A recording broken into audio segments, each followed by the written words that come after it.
Welcome to the CPO Rising podcast series brought to you by Products That Count, the world's largest nonprofit community, engaging over 500,000 product managers and chief product officers united by a mission to empower everyone to build products that truly count.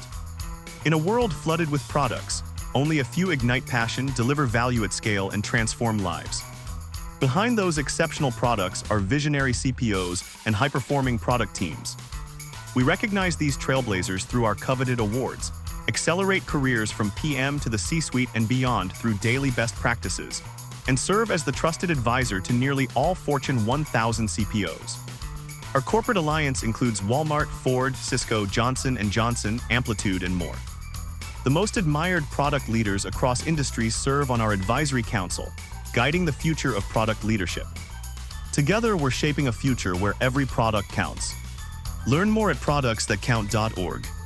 Produced in partnership with Capgemini and Mighty Capital, this series brings you exclusive conversations between our resident CPO, Renee Niemi, and the 2025 CPO Award winners. Get ready for raw insights, real strategies, and the secrets behind their success. Let's get into it. Hello, today I have with me Monica Ugwi.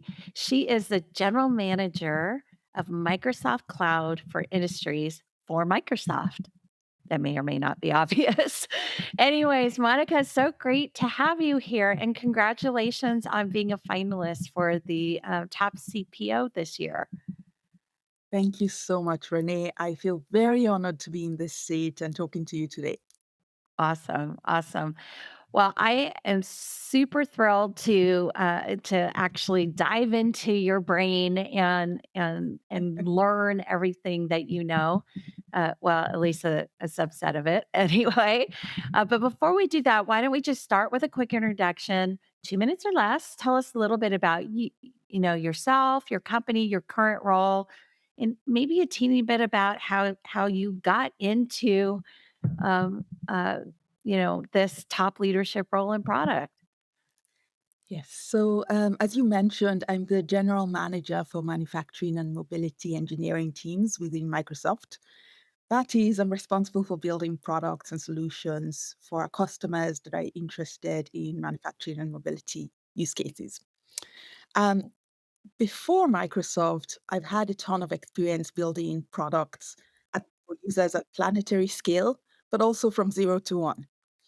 And the reason I've gotten into this whole product track is because I love to build. I love uh, building empathy for users and then thinking about how do we deliver value? How do we delight people? How do we create something that's bigger than what it currently is? And I found that being a product leader is a great, powerful opportunity with huge responsibilities to do that. Yeah, amazing. I think there are a lot of product leaders out there that share that passion, and a lot of product managers that share that passion. Obviously, you've been very successful in your journey.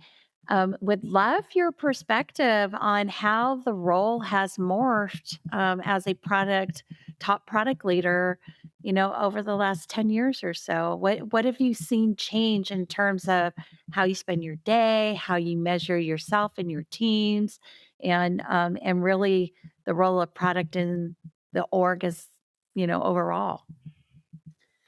Absolutely. It's funny, some fundamentals have not changed, like having empathy and focusing on user value, but a lot has also changed. Just the pace of innovation, it's just continuing to accelerate. So true. Things are changing by the day. I read papers, and then a week later, the paper I read is old, and I have to read a new paper that's coming, a new research paper. And this is not the world that I knew when I started, decades ago. Again, I think this is a good thing, but it certainly comes with its blessings and challenges. Second is around regulation and customer expectations. Um, Customers are becoming much more aware about their data and privacy, and they have expectations around what products should and should not do. Similarly, and in fact, flowing very naturally. Governments are becoming much more aware and wanting to regulate the environment around which data moves from one part of the world to another, how do you store. And so all of that has had ramifications in how we build. It's really important to focus on security, to focus on building responsibly, to focus on giving users controls. And I expect this will only continue to be the case. The companies that will do exceptionally well, the product leaders that will thrive, will be the ones that are mindful of this base requirement for building. So that's the second one. It's very top of mind. Like, for example, at Microsoft, literally all product people are thinking security first. That's how much it has changed the way we behave at Microsoft. And then third, I would say the product leader, from my experience, is being more appreciated. And I've found that if you're great at your craft, as product craft, people are more willing to embrace you and to see you as a leader for the company, as a thought leader, as a strategic leader. And so I see product people getting even more and more influential when you're very good. And so I would say to everyone, lean into it. This is the time for us to shine. Technology is changing, and we have a pivotal role to translate what that change means for businesses, for the companies, for our end users, for the way we work. And so it's super interesting, super powerful. And I always say with much power comes much responsibility. I love that. You really have a unique view because you've in your career you've been very tech centered and worked for some of the best companies in the world. We're going to poke at that in a minute, but before we do that, I think companies' cultures have a material effect on their success or not success. And and so I'm personally fascinated with cultures. Obviously, in the product world, we hear a lot about product led. We're trying to change that narrative to be more product first, because it doesn't product led doesn't mean product management's leading the org. It means product is at the center of the Right. planning and the decision making, so forth and so on. However, what I would love for your point of view, and I think I probably know the answer to this given that you're at Microsoft, uh, but maybe not. Um, if I were to paint three pictures, product centered being one of them, sales centered is another one, and finance centered is another one. Again, that doesn't mean finance leads the org, sales leads the org. It means it's how you come about and prioritize and make decisions as a culture. How would you describe the Microsoft culture? I would put Microsoft squarely in the product centered, which shouldn't be shocking. Microsoft turns 50 this year. If you look at the founder's story, it really started from that mindset of building product, and that's why the company has been so successful. And if you look at Microsoft's strategy, it's all about empowering every person and every organization to achieve more. That is at the core of the value that we deliver. It means focusing on customer and company needs and making sure that you build durable platforms that can address that. And I think that's really great for people in product and engineering teams because like I said, it's a huge responsibility, but it's also a lot of great power to really change the world. And um, I think that this role, the product role, will continue to be more and more relevant as the world is evolving. So, very fortunate that this is the path Microsoft is on. Now, as you said earlier, there are different reasons to take different paths. I do think Microsoft has chosen the right path given our mission. Are there any examples, whether they be, how you lead the annual planning process to how you make incremental budget decisions, but do you have like any examples on how product centered, and I love the comment you made about empowered teams, empowered product teams. Like, how does product center manifest itself? And looking for those like little nuggets that people who are listening can take away. You touched on what I think is one of the most important, which is around allowing the product ideas to be really the drivers of what we end up building. So Microsoft does a lot of research with customers to understand what are the needs, where are the frustrations, where are the dreams, and and that investment ends up driving ultimately our strategy around what we build. It's very much understanding of customer needs and therefore delivering value. And that's why a very tactical example is around security. Security is number one across the company, whether you're building product or not. If you're in finance, everybody is being very mindful of how we are contributing to a platform that's secure, because we truly believe that building a secure platform is the foundation for which AI is going to thrive. And so, whether you are in finance or you're in sales, each and every one of ourselves holds ourselves accountable for building a product that's secure.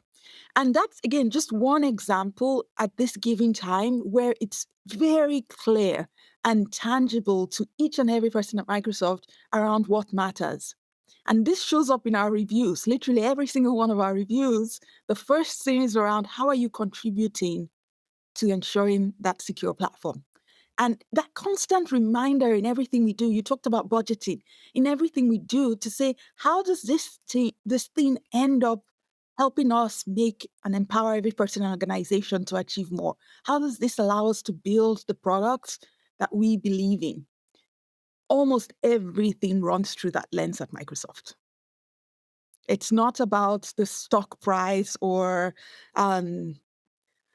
short-term costs. It's all about like how are we building value for our end users and for the world. I love that. I absolutely love that. What what really resonates is even though you're product centered, you're actually very customer centered. And I find there's so many misperceptions around what product first means. I should say product led, which is why I'm really trying to change that narrative to be, put either product center, product first is really the term we'd like to use because um, it it it it advocates for the customer, it advocates for the company and the finances, it advocates for everything. Yes. It's just you kind of you center the decisions around what the right products. I used to tell my teams like, you know, if you have an amazing product, like everything else seems to follow. So the question is, how do you get to amazing product? And then how do you make everything else follow? Right. So it's Yes, kind of yes, yes. really kind of interesting. Obviously, there's been a ton of change in the function of product management. And, especially over the last year or 2 with the advent of AI, I would love it from your words, from your perspective, day to day, like, how has the function of product management changed, and what is kind of the state of PM in 2025? So I would say, what I mentioned earlier, I believe the role of the PM, the responsibilities of the PM have become only more important and urgent. And this is because of a number of things. The rate of innovation is just unbelievable. And so, as a product manager, you need to make sure that your entire team is able to adjust to the new rhythm of doing things. And that involves experimenting quickly, learning quickly. You know what you just said, Renee, right now about customers, making sure you're tying the work that we're doing to, hey, how does this get better or worse for our end customers? As a product leader, that needing to fulfill that function of beautiful product craft, great strategic product thinking, I believe is only going to become more and more relevant Yep. because the world is moving fast and you don't have a ton of margin for error after error after error. You want people who can think and really empathize with the end users and the value that we therefore need to provide. And the other thing I'm seeing very tangibly is traditional responsibilities split between PMs, designers, data scientists, and even engineers. I'm starting to see it blur more and more. Now you can have, as a product manager, you can use an agent, an assistant to ask very technical data science questions and have those returned. And so even though you may not have a background in data science or statistics as a product leader, being able to think strategically and ask the right questions and then combine that with an assistant is going to allow you to do a lot more across different functions that you may have done in the past. Similarly, I think of design. You have an idea, being able to, again, use an assistant, use AI to start to bring your work to life so that you're just moving faster with the new pace of doing things. It's something that I'm seeing on the ground. Our functions are starting to blur. And it's not surprising with GitHub Copilot that can now write a bunch of code. Even a designer can start thinking about, hey, this is what the code might look like because they use the assistant. So I would say product managers, we just need to really embrace this change, embrace this power that's at our fingertips. And you may not need to always now sit side by side with a data scientist, side by side with a designer, because you will have tools that can help you make progress. I still think all of these functions are exceptionally important, but I think the way we collaborate is going to become even better. Interesting. This is starting to emerge as a theme amongst the top product leaders that I've been interviewing because I really and it's one intuitively it makes sense because if you think about it, yeah, of course I'm more empowered, but most of the conversation has been around efficiency and getting the easy tasks off the road so you have more time to think. This puts a whole nother lens on it where the role actually morphs even beyond that, where you start to pull in the abilities of other functions and you create almost a lack of other words, a super PM that actually can make a lot more progress Right.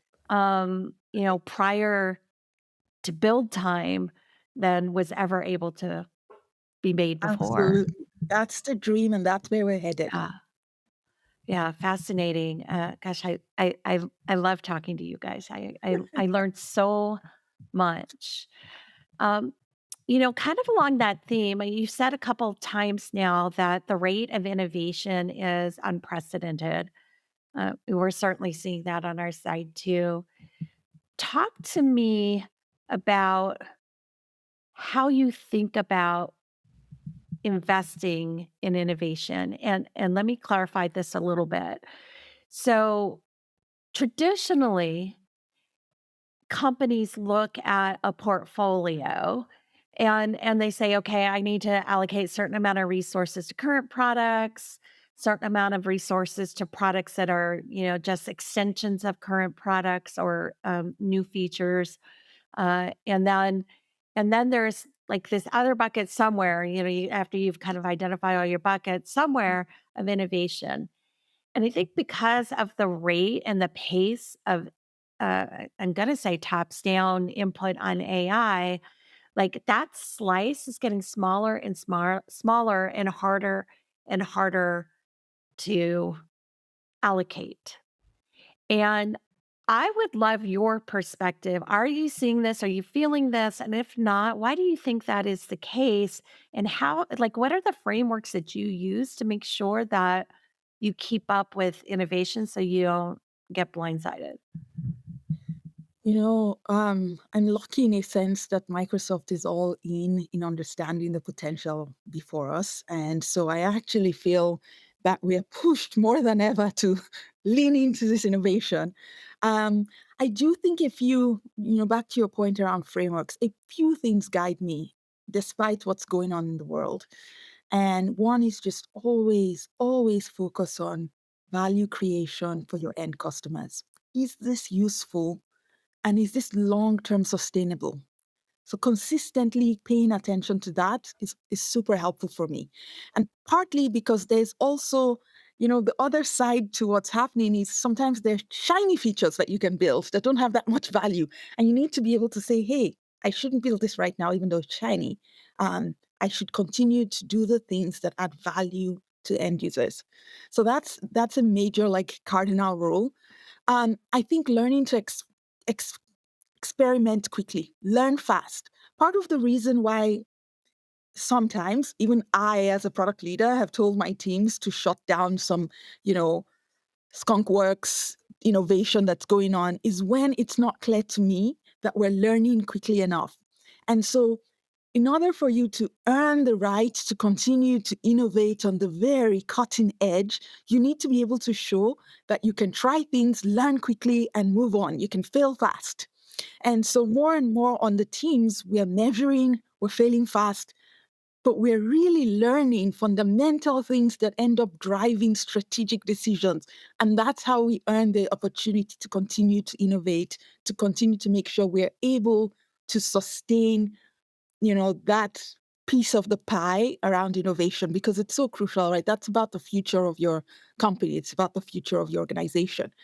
Um, and I think also building resilience. One thing that I'm learning, sometimes the CPO role can be, or head of product role can be lonely, and you might feel you never have enough resources. Your team is just never big enough to, achieve all the things you want to achieve. I You're think able, that's part of our job definition, by the way. exactly. So staying grounded and staying resilient and understanding the ebbs and flows and the reality of sometimes you'll have much, sometimes you won't, is incredibly helpful for me to manage myself and be able to still be very clear in making decisions to make sure I'm optimizing value. Yeah, I like that a lot. Really deeply embedded in there, in addition to kind of, how you frame things up, how you think about things is really the culture, the fact that you are a part of a culture that values innovation. Yes. And it was probably is one of the things that really sets Microsoft Yes. apart Yes. and why you guys are always able to reinvent yourselves Yes. over and over and over again. Um, and Renee, I feel so lucky because it's granted, like it's granted that we're supposed to have growth mindset, we're supposed to innovate. And you're right, that's not always the case everywhere. Yeah, but with that comes responsibility and pressure too. So Right. so there's that. Anyway, thank you for sharing that perspective. To that point, though, you're really in the center point of innovation, and and so when you look at the enterprise software industry as a broad industry, I would love your perspective on what does the future look like? Like paint a picture of that future. What are we doing different? How are we making decisions differently? Whatever is important. And then most important as a leader, how are you making sure that you're ready for that future when it gets here? So that's a really great question. It's certainly one we're constantly grappling with. What is becoming clearer and clearer by the day is that a lot of traditional workflows will evolve into agentic flows. Agents will more easily connect with across systems and make decisions, therefore just making all of us smarter, faster, and allowing us to do things that we may not have been able to do in the past. Obviously, with this comes back to what we talked about, responsibility. How do you give controls? How do you help people understand what the agent did while they were sleeping? So yes, we want to get into this agentic world, but we also need to do it in a way that people can trust and adopt.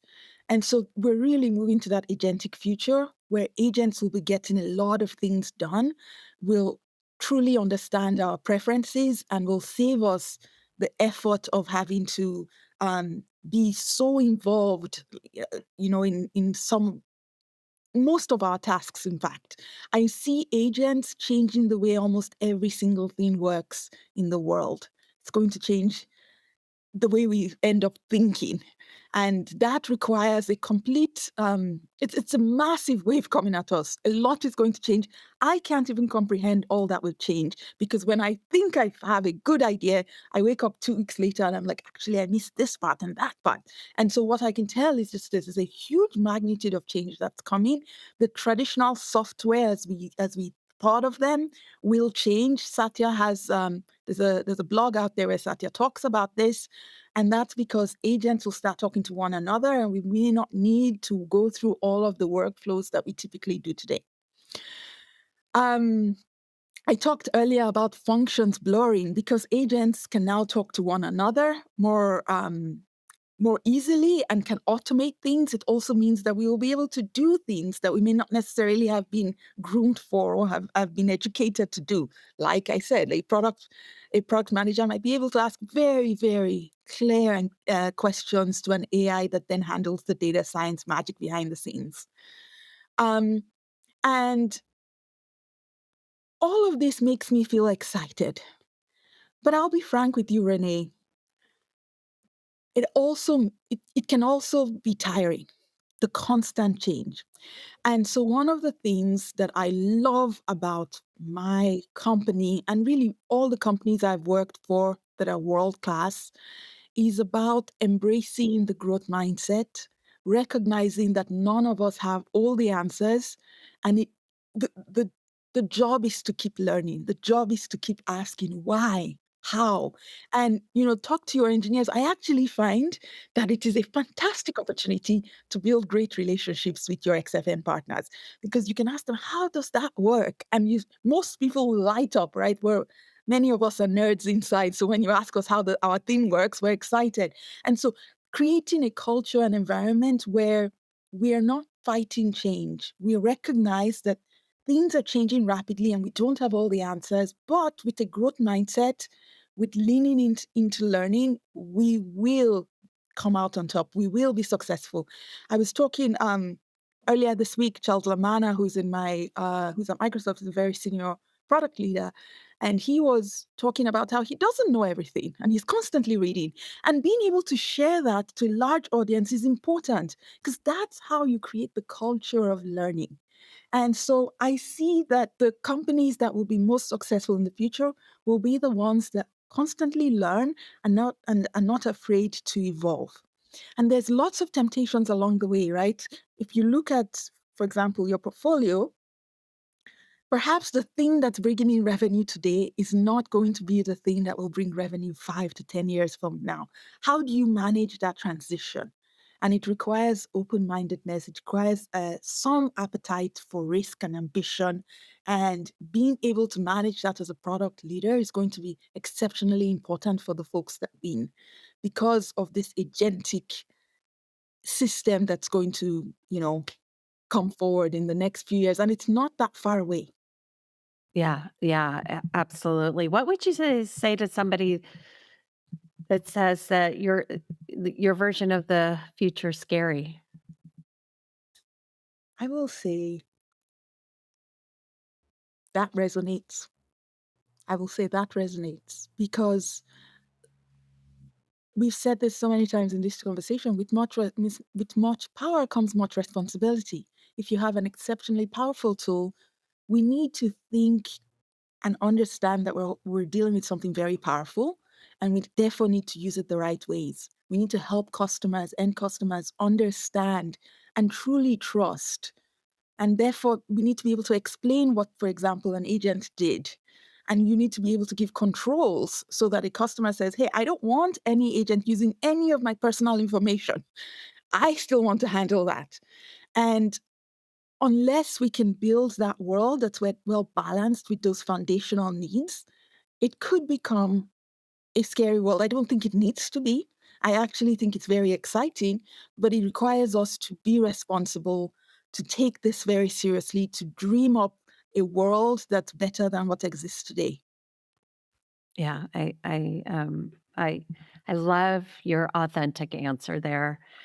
Uh, but with growth mindset, you can figure it out. And when Yes, I say you, I mean yes, we. We yes, we as the collective product management community. We can and will figure this out, and we will make it good. We will have meaningful roles, and we will make sure that it does no harm. So, Yes. um, Yes. I love it. Thank you for sharing that vision. That's amazing. Part of this journey is always, and you've said this several times, it's really all about driving to measurable outcomes for our customers. How do you and your team stay in front of customer needs at scale?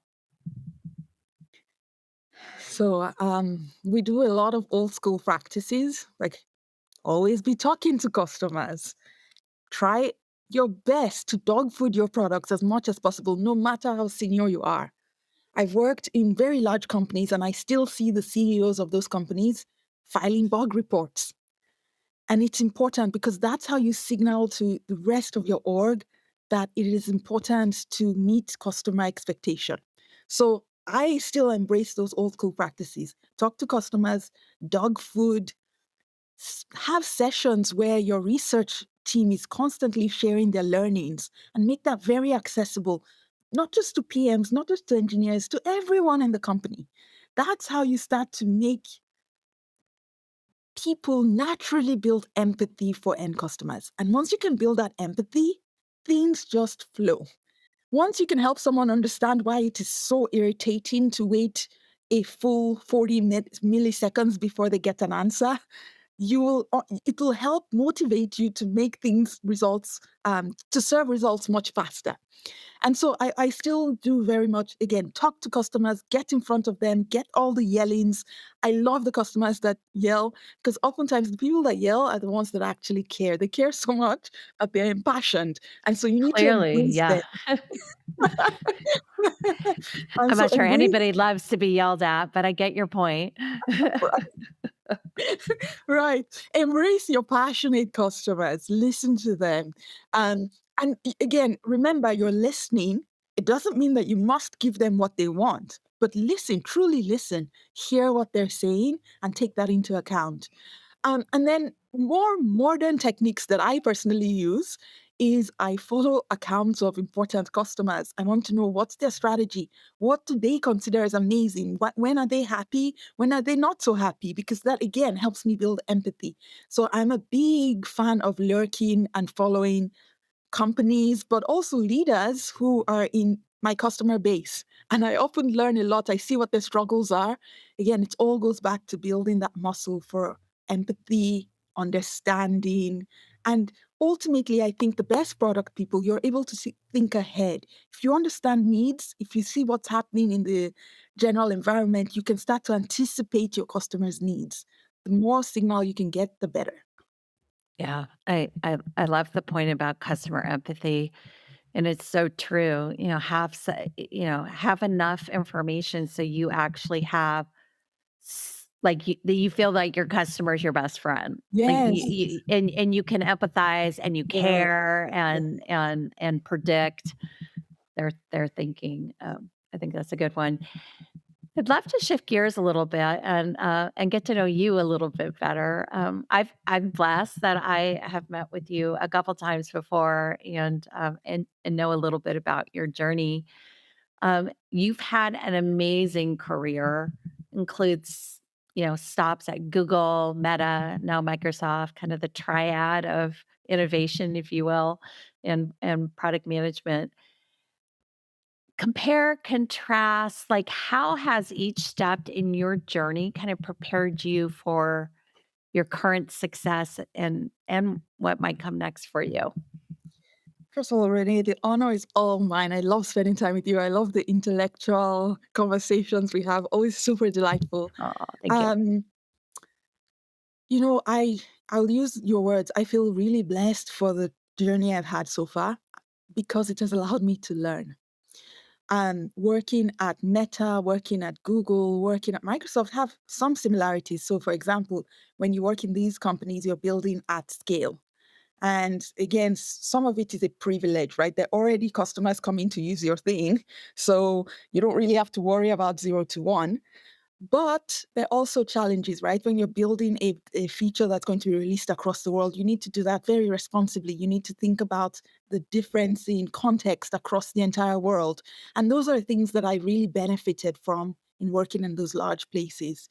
I also think building consumer products is quite similar, but also quite different from building for B2B, like I'm doing right now at Microsoft, right? Um, I find you get, like, for example, when I worked at Meta, you get millions of feedback coming in, and you can do all kinds of beautiful analysis from end users in all around the world. Whereas if you're working with one or two big, large customers, you need to take a different approach to how you manage that and how you build for that. So those have been like just seeing consumer versus commercial, seeing how to build in big companies have been great. I've also worked in smaller companies where you don't have the privilege of, millions of users. You need to go and do the grinding to win customers over. But then you also have the power to make decisions much quicker and to move your roadmap much quickly. So I think that I've been so blessed to see startup versus large companies, consumer versus commercial. But ultimately, I would say, Renee, the biggest blessing for me from my experiences has been the fantastic people I've worked with. It really matters to work with exceptionally smart people. It's amazing what you learn. It's amazing how you challenge yourselves. It's amazing what you can build when you build with exceptional builders. And I feel most fortunate that I've had that experience. It also helps with confidence. So I was talking to one of my mentees, and they were telling me that they felt really intimidated because they needed to work with this person that was like well renowned for a particular subject area. And what I was telling them is when you work with the best of the best, it actually helps you build confidence because you realize I was able to contribute even when I worked to the best of the best because nobody has all the answers. We're all human. And so once you start working with the very best on the cutting edge, you start to hopefully realize that you have something to bring to the table, and that helps you build confidence. And that's been the biggest blessing for me is all the fantastic people I've gotten to learn from and learn with and also have fun with. I love that. I love the people aspect, and it is so true. So much of so much of success is from growth and learning, and then let's double down on that, and let's just say so much of that growth and learning comes from the people you work with, the people you Yes. work for. And so I think that is really resonates with me anyway. I also want to have a quick conversation with you. You literally was doing you were developing and creating AI before AI was cool. So you must be thinking to yourself, what took you all so long to catch up? So you have a very unique perspective on what it was like to do AI when it was really really hard to do AI when these tools that Microsoft and OpenAI and whatnot have created didn't exist. So tell us, like, what is that next phase of where are we in the journey of AI from your vantage point, which I think is super unique, and what comes next? So you are very right. I always used to feel I'll end my day and I really want to tell people what we're doing. Like, this is big. This is going to be big. And my husband, who's a psychologist, would be like, just calm down. It's like just work, Monica. So I'm very glad that now my husband understands what AI is. Like it's everywhere. Um, I think that AI is still, we have not cracked the code fully. The world is going to change immensely, and we're still, each company, each one of us is still trying to figure out all of the innovation that's happening. How do we harness it? And so this is a super exciting time. I want to emphasize this because I've talked to some people who are like, I didn't know anything about AI. I used to be a product leader, but I didn't work with AI and I feel like I've lost out. No, no, the ground is changing. We're still in early days leaning It helps, obviously, to read and to learn from others, but we're still early. This has not been won by any stretch of the imagination. And if you look at the leaders of the largest companies, they are humble enough to note that we have not, no one person has cracked it, which is exciting, right? The world is going to change drastically in a positive way. That's the goal. Um, yeah, so I'd say we're early. We're still early stages, very exciting. We should all lean in. It's something you can learn. I feel very fortunate. I feel mostly fortunate that other people now care about it as well. So I can have conversations much more easily because people understand a lot more about the work that I've been doing for a while. Yeah, yeah. You're literally probably the most passionate person I've ever met when it comes to the topic of AI. I Like, am. I'm a nerd. literally, like, light bulbs go off and, like, your animation steps up. It's so fun to watch. So, but we'll just have to keep in touch with you as things evolve Yes. and say, "Okay, where are You're, we now? Where are we you're now?" most Awesome. So, hey, listen, so much fun to get to know you a little bit better. We are almost at the end of the journey. We get to wrap up with a couple quick questions. Are you ready? I am ready. All right. So, in your opinion, what makes a great product leader? That's easy. Empathy. Empathy for end users, empathy for your cross functional partners, empathy for your teams. Empathy. I love the fact that you could answer that question in one word. That's the first, by the way. Well done. All right. What's your favorite tool right now and why? Okay, this one is, I'm a little bit biased, but it really is true. So I'll give you my true answer, and it's PowerPoint.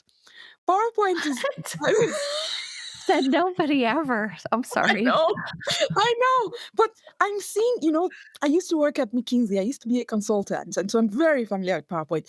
And I'm seeing how AI is changing it and making it more fun, making it easier to do things that as a consultant, I'd spend 12 hours doing something. And now you can literally just use the assistant to get things done. And so for me, that visceral difference between many, many years ago when I was a consultant using PowerPoint and what we can do today lately has been giving me a lot of joy. I love that, and I didn't mean to be disrespectful on your products because the truth of the matter, I've gone in and out of, love-hate relationship with PowerPoint. It does bring out the inner creative at some points.